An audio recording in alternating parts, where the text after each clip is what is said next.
Sir త్రేతాయుగంలో శ్రీరాముని యొక్క కొలువులో వశిష్ఠుడు విశ్వామిత్రుడు లాంటి ఋషులు ఉండేవాళ్ళు. అవును. వాళ్ళతో పాటు సత్యకామ జాబాలని చెప్పేసి ఒక భౌతికవాది ఉండేవాడు. ఈ ఋషి ఏం చేసేవాడంటే శ్రీరామచంద్రుడు చేసే తప్పిదాలను ప్రశ్నించేవాడు.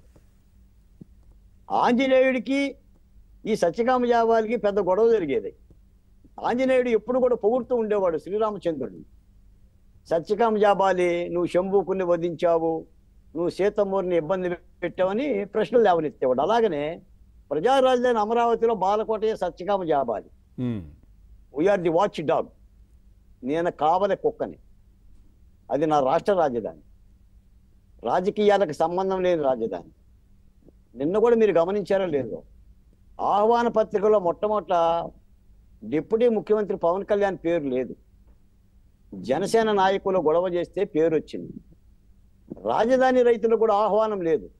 ఇదే డిబేట్లో ఏబిఎన్ వెంకటకృష్ణ గారు నేను పదే పదే రాజధాని రైతులను ఎందుకు పిలవరని చెప్పేసానంటే ప్రత్యేక ఆహ్వానం వచ్చింది. మేము అనేది ఏంటంటే తప్పనిసరిగా ఈ అమరావతి రక్షణ కొరకు, అంటే కట్టపాములు తాచుపాములు తిరుగుతున్నప్పుడు, తొడేళ్ళు పులులు సంచరిస్తున్నప్పుడు అక్కడ జీవన విధానం ప్రజలు జాగరూకతగా ఉండాలి. అంతే కదా. ఇక్కడ అమరావతి మీద ఇంకా అపోహల బోల, ప్రశ్నల బోల.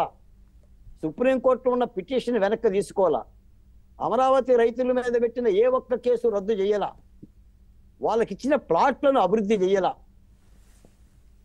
పనులు జరుగుతున్నాయి, మనం ఏం కాదనం. అమరావతికి సంబంధించిన అక్కడ అమరావతిలో పువ్వు పూసినా కాయగాసినా ఇది మూడు ప్రాంతాల ప్రజలదనే భావాన్ని వ్యాప్తి చేయాలి. రాయలసీమలో కర్నూలులో సంతోషపడాలి అమరావతిలో చెట్టు పెరిగితే, ఉత్తరాంధ్రలో శ్రీకాకుళంలో కూడా ఆస్వాదించాలి. అంటే ఈ ప్రక్రియ కనుక జరగకపోతే, అమరావతి నాది అని సొంతం చేసుకోలేకపోతే ఇబ్బందికరమైన వాతావరణం ఉంటుంది. చివరిగా నేను ఆ మాట చెప్తున్నా, అమరావతి అంటే నిర్మాణాలు కాదు, అమరావతి అంటే కట్టడాలు కాదు, అమరావతి అంటే పరిశ్రమలు పెట్టడం కూడా కాదు. అమరావతి ఒక నిర్విరామ ప్రక్రియ, ఒక ఏడాదికో 2 ఏళ్లకో 3 ఏళ్లకో అయ్యే పని కాదు. అంతే కదా. దశాబ్దాలుగా జరగాల్సిన నగరీకరణ. అసలు ఫస్ట్ రాష్ట్రంలో ప్రజలు దిస్ ఈజ్ మై క్యాపిటల్, జై అమరావతి, నా రాజధాని అనే భావాన్ని ప్రజలు పంచుకోగలగాలి. నిన్న 3 నాయకులు ఏదైతే నినదించారో అది 16,636 గ్రామాల్లో కూడా వ్యాప్తి చేయాలి. లేకపోతే ఏంటంటే జగన్మోహన్ రెడ్డి గారు నుంచి అమరావతికి ఇప్పటికీ కూడా ప్రమాదం ఉందనే భావం రైతుల్లో ఉంది, నాలాంటి వాళ్ళల్లో ఉంది. నిజమే సార్. 2 మాటలండి, ఒకటి అమరావతికి రక్షణ చట్టాలు, 2 అమరావతికి రక్షణ ప్రజలు. ఉంటే ప్రజలు చైతన్యవంతంగా చైతన్యపూరితంగా మళ్ళీ అటువంటి ప్రభుత్వాన్ని గద్దెనెక్కకుండా చేసుకొని ఓటు ద్వారా తీర్పు చెప్పటం, 2 చట్టాల ద్వారా చక్రబంధం చేసేసి రాజ్యాంగం ద్వారా రాష్ట్రపతి ద్వారా గెజిట్ ద్వారా అమరావతి జోలికి పోకుండా రాజకీయ నాయకులను కానీ పార్టీలను కానీ కట్టడి చేయటం.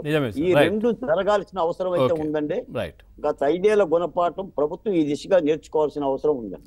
సాహెబ్ గారు కంక్లూడ్ చేయండి సార్.